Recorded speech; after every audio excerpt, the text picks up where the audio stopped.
You are listening to the Independent Dealer Podcast with hosts Luke Godwin and Jeff Watson. Hello and welcome to the Independent Dealer Podcast, brought to you by Buckeye Dealership Consulting. Luke, it is almost the end of the year. We are heading right into December, and we're heading into our How I Built This series. We are, Jeff, and it's always the most wonderful time of the year, right? Yes. Did you like that? The gift that keeps giving. And so we have some awesome guests coming up. And just to kind of introduce this, Jeff, I think we kind of wanted to just to discuss how the podcast is doing and also kind of how we built it, right? Yeah, I mean, what's interesting is the How I Built This series is always our most popular. So as far as episode, downloads, listens, they are our top, probably out of our top 20 episodes, I think 18 of them are How I Built This. Guess what our most popular episode is, Luke? Most listens, downloads. I think that I know on YouTube it's with what's his name? Big time, buy here, pay here. Man, I just totally went blank, Jeff. So I'll tell you, it is episode 191. Okay. It's Will There Be a Tax Season? With Tax Max from last year, 2021. Everyone was so concerned with, all the earned income credits and everything going on. That's what people wanted to know about. They wanted to listen to Bill and find out if there was going to be a tax time last year. So what I was thinking was interesting. Ken Shilson is the biggest one on YouTube. I know that for a fact. Okay. Yeah, I'm looking at our podcast downloads. So that one, followed by Jack Carter, Michael West, Caleb Bryant, Yordi, Chuck, David Zapata. I mean, those are our top episodes. Guys, it looks like we really peaked at about the 190, 200 episode. Right there at about our 200th episode is really where we peaked as far as listenership. So if you guys haven't gone back and listened to episode, 190 through 200, that looks like where everyone really appreciates the stuff we had. What's our least listened to episode, Luke? Probably our first one or two that were just. I was really hoping. I was hoping it was episode 3 where you talked about your background, but it wasn't. It was actually episode 3.5, episode 25, episode 38. Some of our early episodes where we talked about convention, our early Monday minutes. But, those are still getting a couple hundred listens. Overall, the podcast, we're at about 150,000 downloads. So thank you to everyone. That's, I guess, what I'm getting at right here, Luke, is thank you to all you guys that listen, that share it with a friend, that leave a review on iTunes or somewhere else. And have put up with us for 4 years. Yeah. Yeah, it's really been fun. I don't know. I think it's probably a real recycling type audience. People tune in for a couple episodes and then tune out and they get sick of it. But I think one of the things about the How I Built This series is that the reason people like it so much is because we can relate. Yeah. We can hear about stories where we went wrong, where stories where we went right, and then listen to other people's stories about where they went wrong and where they went right. And I really think that humanizes the business. And if you can do that, people relate and people want to learn that way. And we've seen at conventions that people want to learn from each other, not necessarily from so-called experts. It's nice to listen to so-called experts every once in a while. Mm-hmm. But some of the best experts are actually people who are doing it every day. Yeah. Yeah, absolutely. And so, I mean, thank you to everyone that listens, and thank you to the sponsors too that back up the podcast. Those are the guys that stand behind the independent dealer and say, hey, we're going to put our money where our mouth is and help you guys get this education out. It helps us, spend on Facebook ads so that we can get the word out to more people. So obviously guys like Buckeye, who are key sponsors of the podcast and have been for many, many months. Years at this point, I think, Jim. Yeah. Obviously great products, which is going to lead me into a hot topic that I wanted to talk to you about. And since, guys, we're not going to talk to you for the next couple of weeks, we're going to run our How I Built This series all the way through the month of December. So this is the last time we have to talk about year-end items. So I want to sneak some of those into this episode, Luke. I am trying to build out my CPI program better, right? Yeah. I'm really horrible at pushing it. We don't have good penetration. It's like the top 15 worst customers are on the program. How do I get more of my customers into my CPI program? Well, what's great about Buckeye as well, they have great training, Jeff. And so it's a training process, and I'm not very good at it either. And we just kind of started our CPI process maybe 6 months ago. But the growth I've seen in that 6 months, it really lets me know how much CPI I've left on the table. So as I preach, with every product you're selling a customer, you sell 100% of the product 100% of the time, no questions asked. If someone doesn't take it up front and they drop their coverage, you have to add it right then. And if you just do that and you continually do it and mind it, and maybe you even have to hire someone, depending on how many accounts you have, to just work insurance, we have that. But that is how you build that portfolio. And CPI is such an important product. And this is not a sales pitch. CPI is an important product to your portfolio. If you don't have it, number one, you're leaving a bunch of money on the table. Number two, you're not protecting your portfolio as you should be protecting it. Because what will happen is someone loses insurance and you go and repossess that car. Well, you're just taking an account off the books. Why not add CPI and collect that money? Yeah. What I like the most is a beast. I like that it's not just a product that I have to finance, right? So if I sell Gap or I sell a 3-3 or I sell some other reinsurance product, it's something that all I'm doing is tacking that onto the loan. Who knows if I'm going to collect it? CPI is actually additional payment, additional money that would have gone to Geico or Progressive or somebody else, right? Yep. So that's the big difference for me is this is an additional revenue source. It's not just an additional accounts receivable amount that who knows if I'll ever actually realize it. This is a monthly income stream that can be big. I mean, if you're doing like I'm $90 a month, which I think is fairly cheap. That's very cheap, yes. I mean, if I could get that on 300 or 400 accounts, it's a big number. It's huge. I mean, I don't know I don't do public math, but that is a big number that is money you would not be getting otherwise. So anyways, I thought about wrapping it into like a VIP program, right? Where you say, okay, here's what you get for our VIP program. It's, a 336, it's gap forgiveness, it's, CPI product, it's, towing, it's lockout service, and it's a free key or something, whatever kind of a VIP package you can put all of this into one. So I've thought about that before, Jeff, and I can't wrap my head around that portion of it. And I'm not saying that's not what you can do. I cannot wrap my head around making the numbers make sense there. Yeah. But it's part about selling 100% of the product 100% of the time, right? So if I look at the 5 reinsurance products or 4 reinsurance products I can sell, if I can wrap those into one, instead of trying to get customers to make decisions on every single one of them, do you want a warranty? Do you want gap forgiveness? Do you want free loaner car? Do you want roadside assistance? Do you want, wrap it all into one VIP package that says, hey, for an additional X amount a month, you're going to be covered top to bottom, no matter what happens. I like the idea. I mean, it's funny. I think that's a lease is what you're talking about, Jeff. It's similar. Yeah. You could throw in like a service, like, hey, it's free oil changes. It's, you could really create a transportation solution that says, hey, no matter what, you're either getting a free tow or you're getting a loaner car or you're getting oil changes or you're getting this warranty. Like for this additional amount that's wrapped into your payment, you are covered. So anyways, that's one of the things I'm messing around with here at the end of the year. I want to have up and running before January 1st.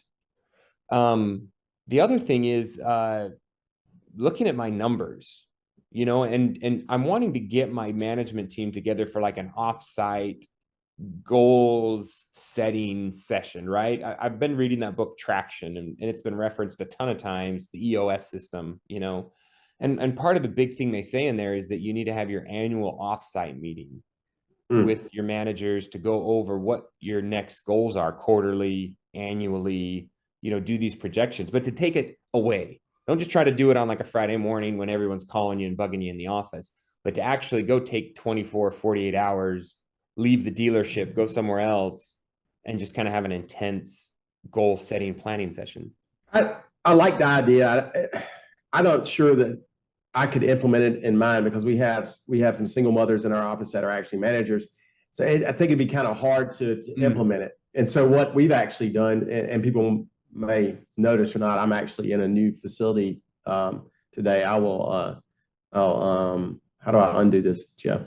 I don't know. Anyways, I'm in a new facility today, and the reason is we outgrew. I don't have enough offices, right?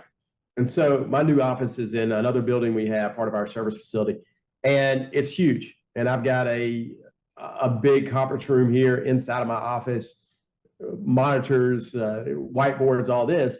And what we're going to do is twice a month, we're going to have a managers meeting up here. And so what's that's going to do is help do what you're talking about. And I really think it's very important, because sometimes we talk about managers making decisions, but if all the managers aren't together on decisions, it creates problems. If they're not together on goals as well, it creates problems. So I really think it's important, and that's what we're moving to. And actually, our first meeting is next Wednesday. So I'm looking forward to it. Yeah, I think it's good if you can get them away, put your phones on silent, do not disturb. No one comes in the office. Don't bug us with any issues for the next 2 or 3 hours. We're just going to have intense discussions and come out of here with game plans, decisions, responsibilities delegated to everyone that they're going to come back and report on at your next meeting. Yeah. And, at some point, I think you can probably actually, have not a chart, but something you fill out at the end of every meeting to kind of make sure everybody knows what's on that docket going forward. I think it's so important to hit your goals by doing something like that. The other thing that I'm really kicking in right now is we are doing our TaxMax training. So you guys know TaxMax is a sponsor. It's a program that I believe in firmly, and we started that now. So December 1st is when we start our fourth quarter program, a little bit late, but we have started to send emails out to all of our current customers to say, hey, here's your chance to upgrade or get a second car. And then we're going to follow up with phone calls to a lot of our low balance customers. And then we're going to start, just asking every single lead, hey, what are you doing with your tax return? What's your typical tax return? Do you want to get into a nicer car or have a lower payment, contribute tax return? So again, guys, I think it's huge. People are stretched thin. Money is tied out there. People are upside down. You need more down payment to make these deals work and make payments affordable. It's the way to do it. Yeah, I agree. I think I've referenced this stat before, but I'll do it again. 90, I think it's either 90 or 98% of people who receive tax returns spend it spend like 90% of it within the first 48 hours. So it's super important to get the money the best way you can. TaxMax is a way to help you get that. Yeah. And that makes me think, Luke, too, are you buying inventory right now? Are you stocking up? Because I see some deals and then I have some aged inventory that I start getting nervous about. And I'm like, oh man, I need to unload this. I need to unload this. And then at the same time, I'm like, no, I'm going to wait. I'm not going to get impatient. I'm not going to get crazy. I'm going to hold off for a few more weeks and I'll sell this in January or February, guaranteed. Well, the problem I have, yes, I am stocking up right now. I'm buying as many cars as I can every week when we already are probably close to the highest amount of inventory we've ever had. But I know that right now it's taking me a little longer to get things done in my shop due to part shortage, this, that, and the other. So I'm having to have at least 25% more inventory to accomplish the same goals that I have been having. So I'm just stocking up because I know that if I don't have these cars ready to roll on February 15th or February 25th, we're going to be in trouble because we need to sell from February 15th until April 15th. We need to sell probably 100 cars. So we got to figure out how to make that work. And the only way I know to make that work, even if the economy switches one way or another, is to have the inventory now, have it ready by then and ready to roll at that point. So yes, I'm buying more cars. Yeah. And the thing that makes me sleep well at night is because my ACV, I keep trying to chase a lower and lower ACV, right? Because I want to make the cars affordable, even though they're not there. But I'm like, man, even if the economy tanks and things don't happen and tax time doesn't pan out, I mean, a $5,000 ACV car is not going to go any lower than $5,000. So if I can be in that area, the stuff that makes me nervous are the teens or the 20s, or I don't know what you're holding on to, but if those take a dive, maybe you could get a little bit hurt by being overbought.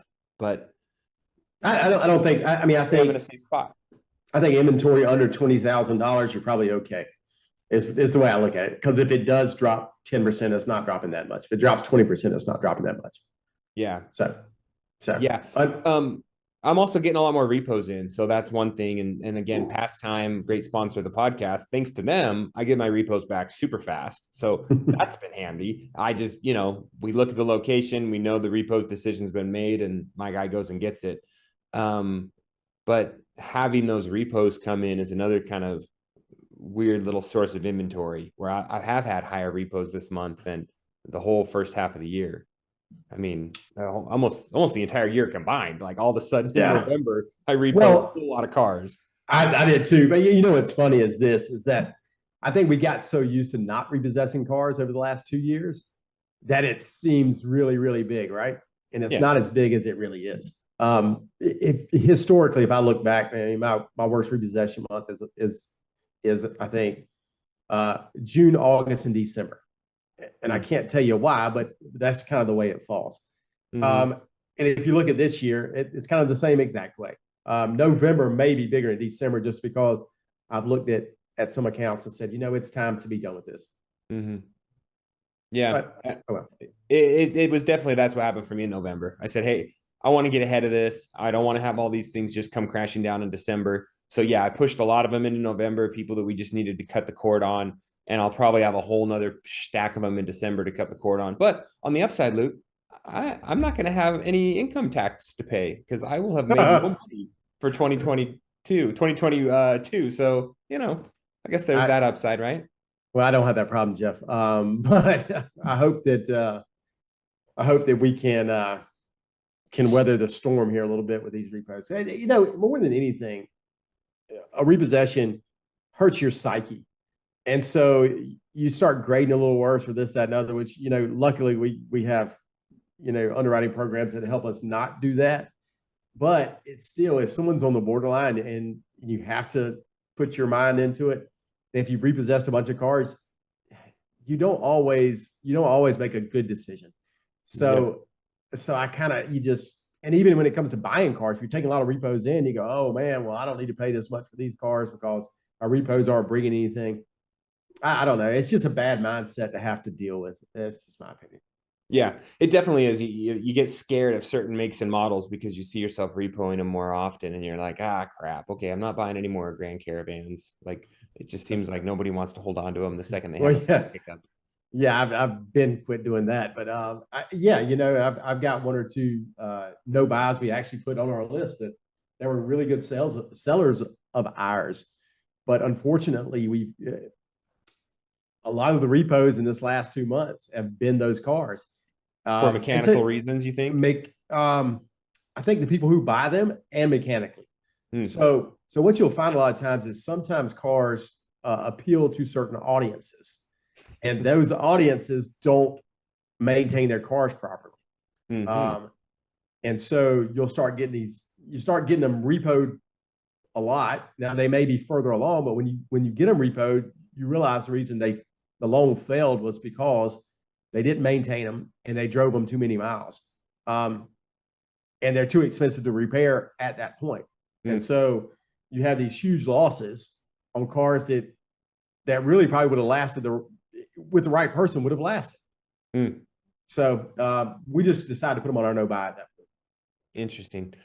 Well, look, to wrap this up, guys, if you're still listening, thank you so much for supporting the podcast. Make sure you're subscribed to the newsletter, which you can do through our website. That's tactical tips that go out every Sunday, more of a management level type stuff, how you should affect your things you can do in your dealership, quotes, actionable items.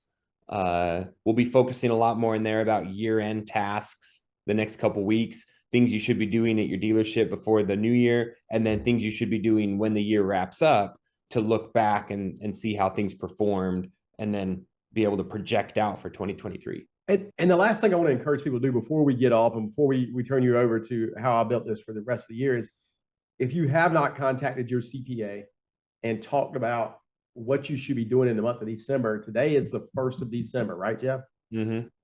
Ish. You need to get on the phone, send an email with your CPA today. Don't wait.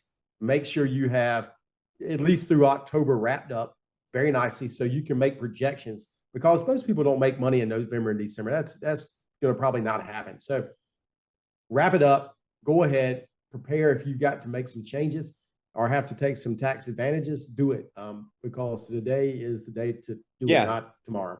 There are some time sensitive actions you need to do, right? We can't just do all this in April and backdate it, I think. Nope. I'm pretty sure there are some stuff that have to physically happen in the year that you plan on taking that deduction, or selling accounts and this, that, and the other has repos, cure periods. I don't know, account inventory write down. I don't know if that's time sensitive. Write down has to be done by 12/31. You could actually take repos after, but we won't talk about that. I got a ton of cars to write down. I'm excited for that one. Anyways, great, Luke. I guess we'll turn it over to the how I built this for the next couple of weeks, and we'll say Merry Christmas, Happy New Year. If you need us, reach out to us. Yeah, we'll talk to you guys next year. Dealers helping dealers. Please leave us a review and subscribe. The Independent Dealer Podcast.